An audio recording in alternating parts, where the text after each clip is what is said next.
Welcome to another episode of Spill in the Ville. We got your host, Terrence Jennings, and our co-host slash producer, Blake McCauley. Man, what's going on, Blake? How you doing over there, big guy? Hey, nothing much. We just finished up our your first media day as a media member, not a player now, but it looks like you got moved into a new space. What have you been up to? Yeah, man. I've been getting settled into the new spot, the new pad. I'm getting all my decorum, as they say. I'm trying to get my decorum. It's gonna take some time, but it's nice, man. Spill of the Ville, we're doing big stuff, man. We're moving up in this world, man. But yeah, Yes. we just had media day, and shoot, I feel like it's kind of different being on this side, kind of this side of the world as far as being on the media side, but it's really exciting. Got a lot of good interviews, short interviews from a lot of great players. Who we had in there, Blake? We had J'Vonne out there. We I had think everybody that we didn't get to talk to Mo Kamara. yeah, We didn't talk to Isaac McNeely, right, Michael Brown. They were huge commodities. There are a lot of people around. There's like, all right, we're just kind yeah, of gonna go. We're still kind of feeling like a fish out of water in here. We're yeah, just yeah, kind of going as we please. If yeah. somebody's We not were getting just talked to, we're gonna go over and talk to them. But it's like we're not gonna sit there yeah, and hound them or yeah. anything like that. Well, hopefully we get those guys in another time. It was a short time limit that we had, and those guys were just getting pounded. So we had to kind of get in where we fit in. So, but it was really good to talk to the players that we did get to talk to and get some of their insight, get to see how they're feeling about the upcoming season. And yeah, I can definitely remember this time of the season. I was ready to go. I was excited, especially like my freshman year. I was like, okay, I'm trying to figure everything out, really camera shy. But now these guys, they're used to social media, they're used to the cameras, they're used to performance. So these guys aren't shy at all. They're they're outspoken. They're very well spoken also. And yeah, I'm excited. I'm excited for them. There's that video in your freshman year. Me and you've talked about it of Edgar walking around in the locker room. It's Right. videoing everybody, and the news comes Right. over and he goes to you. You got your camera out. You're not saying much, but what they call it? What they call you, straight head? What They was it? call me sharp. Hey, they used to call Or- me sharp head because I got a head so pointy. But we used to call Edgar. We used to call him Alf. Alf. I don't know if you remember Alf the cartoon, but oh he yeah, looked yeah, like yeah. Alf. Yeah, y'all Google that, man. We go find a clip, man. But yeah, but we just clowning, just showing our personality, and that's the thing about the camaraderie that we have. We can just joke. We'll just joke all day long. But when it's time to go to war, we out there. We got each other's back. But when it comes in that locker room, hey, it's free game, man. You got to be ready to get these jokes, man. Yeah, So there was that, and then that freshman when you talked about kind of not really showing much personality, and then your junior year when you guys open up the there's that video of you and Peyton shooting that shot where it's yeah. top nueve, top Oh, nueve. ESPN Deportes ocho nueve. Yeah, that was a freestyle too. I just came up. I think I was watching ESPN. So I don't know, late night sometimes ESPN used to switch over to Spanish, or sometimes maybe I'll roll over on the controller and switch it to ESPN Deportes, and I'll wake up and they be playing. I just hear ESPN Deportes all day, all night. But that was a classic clip. One take. Also, I might have you.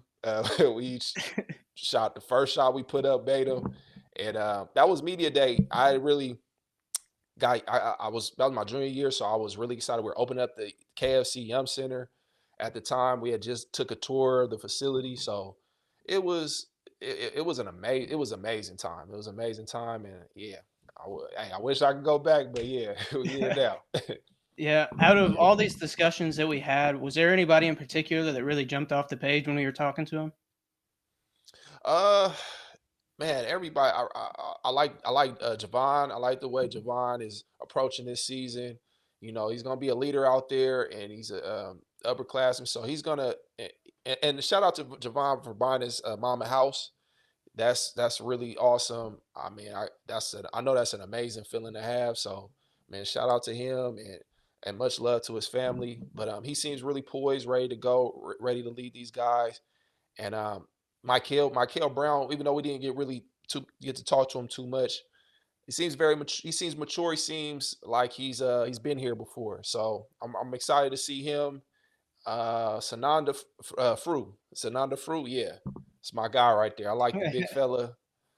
We got a lot of overseas guys. You know, a lot of guys just getting accustomed to shoot just college life, American life. It's a lot of things these guys got to get acclimated to, and a basketball system dealing with school and everything. So we're just it's everybody is ready to go. We'll see how PK brings these brings all these young guys together, man, for sure. Yeah, we'll put all our conversations with everybody that we talked to following our conversation right here, so you guys can catch those. But talking about Michael and his leadership, we didn't get to talk to him at all. But he was somebody that was floating around, just like playing around with his teammates, stuff like that. You can tell the confidence oozes from that guy. He wasn't shelled up. He was talking to everybody. So I mean, he might be a freshman, but he's acting like an upperclassman.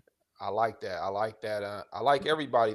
These guys. They're about business, but they're still with each other. They have a good balance. They're not too goofy. But they know when to have fun, but be professional. So I think they're locked in. They're looking strong. Like I said, Mike Hill's looking good. And going to J'Vonne, like last year when I went to Media Day and got to talk to him, I think he's like a year younger than me, and he was saying, "Yeah." The first time I talked to him, he's like, "Yes, sir." I was like, "Wait, dude, you're a year younger than me." He's like, "Chill out." And he's like super respectful, and that's where there's so many guys. You go talk to everybody, it's like they're super respectful. It's like they weren't shooing anybody away. It was really cool to see their personalities come out and shine. So it's pretty cool. Especially we talked to Zoo about just the whole European experience. We talked to Alvin about his crazy experiences with a crowd over there, and it was cool to hear just how that whole league over there prepared him for everything he's about to enter here. Yeah, for sure. A lot of these guys have played professionally already, so their experience and they're ready. And a lot of those guys have played in some pretty crazy environments.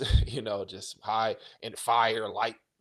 Yeah, he talks about his national team. It's a different type of feel when you're playing for your national team.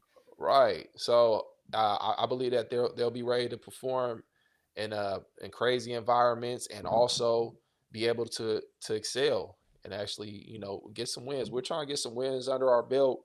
I feel like we got snubbed last year, and I feel like we got to prove a point. We have to leave nothing on the table. We have to come out there and prove to everybody that we deserve to be in those top rankings and get a good seeding so we can make a great strong push in the tournament. So we'll go ahead and add all those videos of everybody that we talked in here right now, and we'll catch you guys on the other side. My freshman year coming in, we had a lot of expectations. 2008, we won our program's first Big East championship. So kind of describe how you keep out the noise of the social media these day and age, because back then we didn't have Facebook, was probably like 2 years old. So now it's a social media age now. So how do you stay locked in and stay focused on the task at hand and drowning out all that extra noise? Yeah, good question. I mean, like you talked about, social media is a big piece of society today. You're gonna get DMs, you're gonna get calls, text messages, people gonna find your number, you don't know how they got it.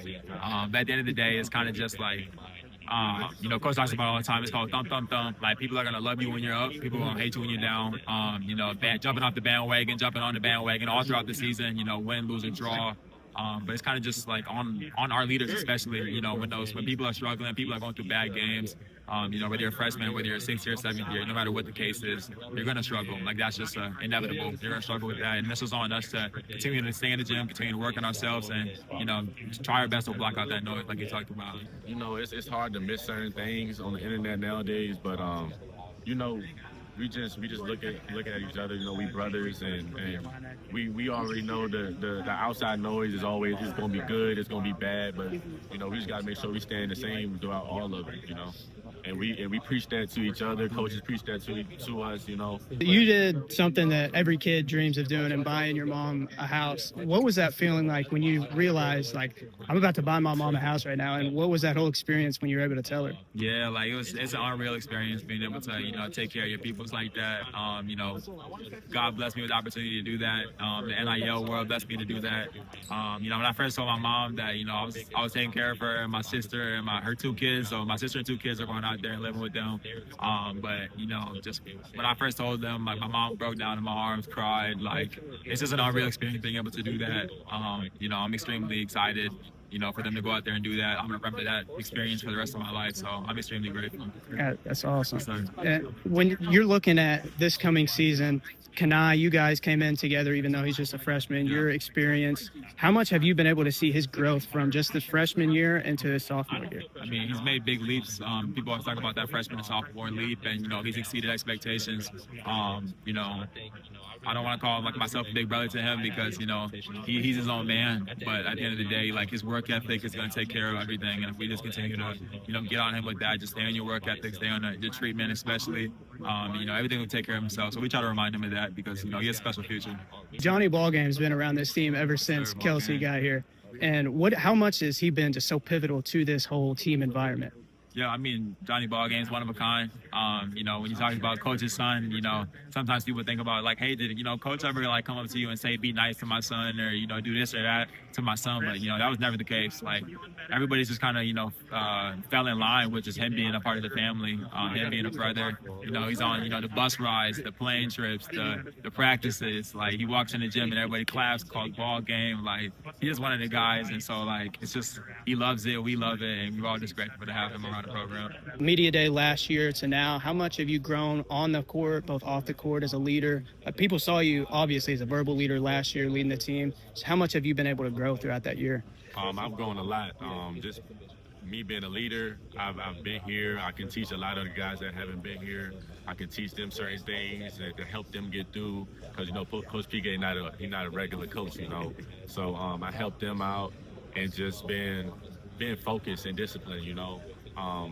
As soon as that season ended, I was right back in the gym and made sure I had a routine, you know, and just made sure I was working on all my weaknesses. Because the thing when you on the court, you know, you go down to your work, you know, just making sure I'm confident and comfortable while I'm playing. That's been a big emphasis. What was one part of your game that you were really hoping to, like, pinpoint, that you worked on throughout this summer, that you were really hoping to definitely improve that catch and shoot three, just being confident and ready to shoot it. How are you approaching this season mentally? How are you approaching the season mentally this year? Yeah, I would say just, you know, this being my 4th year in college, really just, you know, taking advantage of the opportunity that I've been given, you know, really just trying not to take it for granted. You know, college goes by so fast. Yeah. You know, just to be in my last year, I just wanted, you know, just to make it something special, you know, and just really just trying to tone in on the little details, you know, and just making sure I'm as sharp as possible and ready for each game. So. Yeah. I had a close friend that he's actually an Indiana State alum too. He played there a couple years before you did. What do you think the stops prior that you've had, how much do you credit your overall game and just creating you who you are as a person in general? Yeah, definitely. Every stop I've had is super, you know, important to my journey, you know, and me getting this far. I would say just every place I've been, I've learned a lot, you know, and I've grown not only as a basketball player, but just as a young man. And, you know, I'm just thankful for all my coaches, you know, all the staff, my past teammates, and, you know, I you know, want to just give them credit, you know, because they're a huge reason why I'm here today. How are you adjusting just to the campus and the environment of Louisville? You know, we got a lot of rivalry with University of Kentucky. I'm sure everybody has been saying we got to beat UK. So how are you adjusting to, you know, the pressure and everything that's coming along with, not saying it's a lot of pressure, but everything that's coming along with, you know, University of Louisville and your expectations for this upcoming season? Yeah, I would say I've been adjusting well. You know, I really, you know, it definitely is pressure, but, you know, we're all just thankful for it. Yeah, you know, just yeah. to be in this position. Yeah. You know, just to have the opportunity to play in those big games. You know, that's what we just dreamed of since we were younger. You know, just so have those opportunities and, you know, just to have that pressure, you know, I just see it as a privilege and, you know, just take advantage of it. Zoo, we talked to Louisville alumni Alvin Sims, who played in the same Greek league that you did, and he always talked about the atmospheres that he played in. Like one playoff game, a fan ripped up a chair trying to throw it at an official and he hit the scorekeeper. Is there any atmospheres that you played in was just insane? And how much do you think that just prepared you for the college career that you're about to have? I mean, I'd say the best experience as far as fans-wise was when I played with my national team. So I know all this stuff happened with teams and specific rivalries, but playing for national team is something else. You know, when you see 20,000 stadium packed with guys loving their country and cheering for you, it's just something that I cannot compare. Yeah, for sure. How are you adjusting to the University of Louisville campus and the lifestyle, just being out here in your teammates? It's been good so far. Everybody's been so helpful. They're trying to help me, start my routine, getting into routine, and getting every day. We learn a lot of things on the court, different, that are a lot different the way we do it in Europe. But everybody has been so helpful. When I want to see some tape, I got people that want to help me watch film. When I want to get some help with the studying, I got people that help me with the studying. Everything is organized. I got people for everything here, and I'm really appreciative of it. You talked about that change in game. What has been the biggest thing that you've noticed personally of the rule change? Obviously you've just practiced and had scrimmage, but what's something that you've noticed that's been different when you've gotten on the court? The rules are like specific ones. It's not so many, so it's not that hard to get adjusted to them, But the hardest thing would be the pace of the game. It's a way faster game out here. Like over in Europe, it's more tactic, slower pace. What's the pass? Trying to be able to seal the passes, clear the court. Out here is more about speed, playing in a fast pace, attacking in transition. I mean, as I said, it was tough at the beginning. The more I play, the more adjusted I get, and the more I enjoy it, honestly. Where do you think the ways that you were able to grow off the court, both mentally and when you were able to get into practice and actual practice? Yeah, I mean, when you're off the court, you see the game from a whole different perspective. Everything kind of slows down for you a little bit. So seeing it in that way, and especially like watching film with some of the guys of like past games and whatnot, just helped me really slow down once I got into practice, and understand that the reads are going to be way quicker, they got to be made quicker, they got to be more on time, more on target. So I think just seeing that and then now being able to put it into use on the court has only helped me in a variety of ways. Everybody was able to see you and Ollie's relationship. What did it mean to actually, when you all found out he was eligible and he's going to be playing this year, you guys are going to be able to share the court now? Just what was that whole experience like? Oh man, it was great. He deserves it. He's been through so much, and he pours into us every single day. He's one of the best teammates I think I've ever had. And going through that whole rehab process with him last year, that only made us closer. So, that's like my brother. Last year, everybody was able to see you and Kobe's relationship. Both of you set out that whole year, kind of rehab together. What is his leadership like, both on the court and in the locker room as well? I mean, Kobe's a great leader. That's my guy. Like you said, we've been together over last year. Off the court and on the court, I feel like he's been with Coach Kelsey. That's the third year now. So he kind of gave us what Coach Kelsey wants, off the court and on the court, just understanding of Coach Kelsey. He's a vocal leader, brings energy every day, smiles on his face. That's the biggest thing, is just a leader on the court. And off the court, whenever something happened, he's been with the staff, like I said, for 3 years. Like, if we didn't understand something, what's going on, especially with the new guys, we always call Kobe and ask him, what do they mean by that? What do they want and stuff? And he always just provide leadership. After battling injury, and how are you approaching this season, both mentally and physically? I'm just approaching. I just want to play, first of all. I haven't played for so long. I know. So approaching it, just trying to take it slow day by day. Listening to my body as well. Obviously, I had a big knee surgery, so listening to my body, what's going on, and mentally just taking it day by day, taking it slow, doing the right stuff, eating the right stuff, and just win every day. You're a really skilled big from what I've seen. So who are you really going at it in practice? Who's really? Because when I played here, Samardo Samuels, Earl Clark. We used to battle it out in practice. That's where we got most of our work done. The game was pretty much easy for us, like an off day. Practice was the work day. So who are you battling against to make yourself better each and every day? Sanada and Zoo. That's the coach called the three-headed monster. they're very athletic, strong, veteran. I call them veteran. They played pro for a couple years. Zoo was just with the national team, with his national team in Greece, and Sananda just. They're both very good defenders and offensive players, and just going every day. Like you said, I told them every day that the game will be much easier because I've been playing college for quite a time now. And like you said, just a lot easier. Just in practice, we go at it every day. Obviously, sometimes after practice, we just talk to each other how we see stuff. I'll try to help them.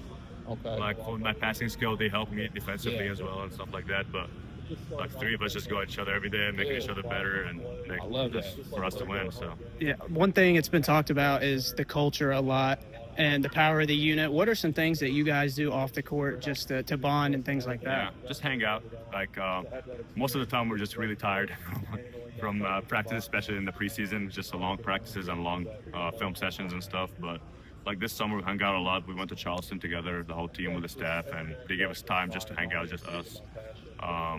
Text each other if we're going to eat. Every time you see me texting Sananda or Zoo or especially Cope, I just like, hey, let's go hang out, let's do this, let's do that. We just all love each other. We all just want to win, and that's what it's going to take. And did that year off, did that ever change your perspective just when you were sitting out? Did it change your perspective at all of how you looked at the game? Yeah, I feel like how I worked in general. I feel like I never worked as hard in my life till I got here.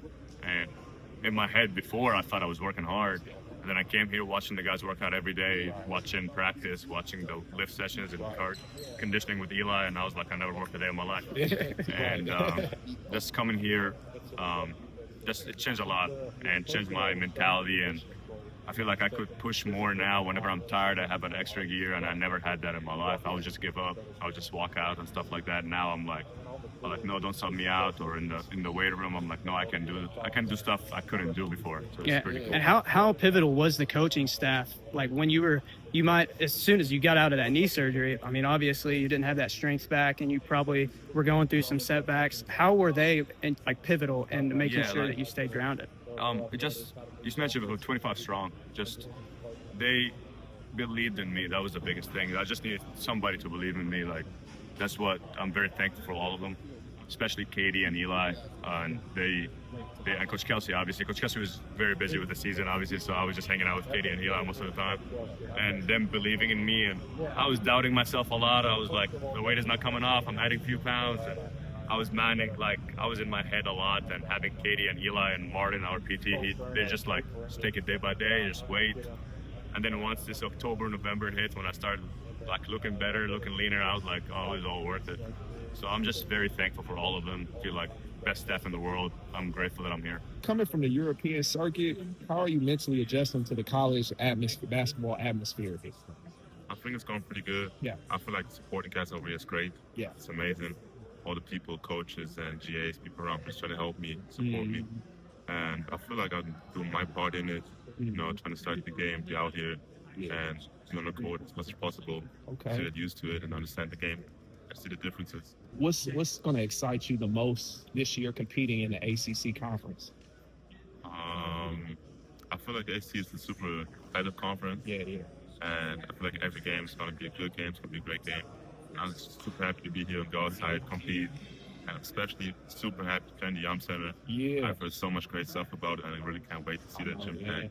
I've had the pleasure of opening up the KFC Yum Center with my team. I played with Peyton. Oh, it must be great. The energy, you're going to experience some high-level energy in there. Make sure you feed off of that, and we're definitely excited to have you. He seems more like a player's coach. When I see he's really in tune. He's down there with this guy who we like to call in the mud. Yeah. So that's the type of coach that I really love to play for, and it brings you energy because I'm pretty sure if he could strap it up, he would get out there and show you how to do it. Energy. So how important is that, just having that type of energy from a coach? Man, having that energy every day just brings it out of me. I want to be the best player each and every time I step on the court, and you just pushing me to be the best player that I can be. What have those practice battles been like between you, Mike? I mean, last year, obviously, when I talked to J'Vonne, he said that him and Chucky, it's just a bunch of dogs. Yeah. And obviously, there's a bunch of dogs this year again. What have those practice environments been like between you guys? The practice environment's been great, great atmosphere. I say we compete each and every day. If you don't come put your hard hat on, somebody's gonna come take your spot, or do it to you. But You just gotta be ready each and every day you step out onto the court. You know, being mentally prepared, being physically prepared as well. To wear that Louisville across your chest, what does that mean to you to be in your home city and playing for the university? It's super special to me. Just I kind of have to check myself in the morning sometimes because I forget like I'm a Louisville basketball player, and so my last name being on the jersey is really cool, and I try not to take it for granted. And as we go throughout the season, I'm just kind of gonna try to enjoy every moment, all the away games, all the home games, just everything, just take it all in, live in the present, and it means a lot to me. JB Creative, your trusted website designer and content creator, making your brand stand out from the rest. From web design and SEO to brand development for your business, JBC's got you covered. Let's go create.